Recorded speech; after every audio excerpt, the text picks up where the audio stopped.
KGs will make up things to motivate himself. So I'm gonna tell you this story. We play in Dallas. That's great. In Dallas. And Dirk is busting KG's ass. Right? So I'm on the wing. I'm playing defense on the corner guy, and Dirk make a move, and KG foul him. And KG like, man, fuck that shit. He called me a nigga. I was like, and I'm like, no, listen.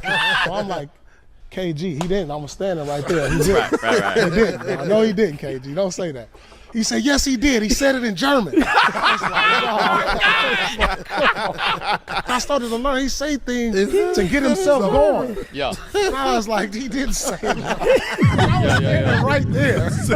He said it in German. Crazy. Was there a player that actually, that you knew that was coming every time? Like Kevin Garnett was Kevin that guy. Garnett. Oh, yeah. I mean, his reputation, he's got that reputation, but it's actually true. I mean, he was one of a kind. He was always just so fired up, and he always wanted to make his mark especially against the player that he was competing against at the 4 spot. So, I mean, there was a night when I first got in the league and we played in Minnesota, and I just come and walk on the court. I'm like, oh, that's KG, and he's just like, I'm gonna bust you. I'm like,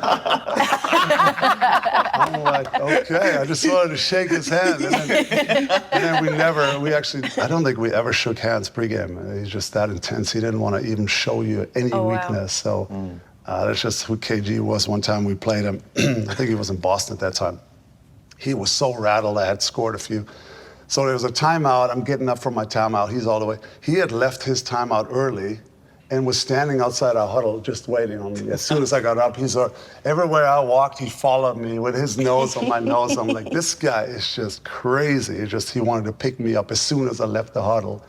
And I mean, he was one of a kind, but it's just his will to compete was just one of the best ever.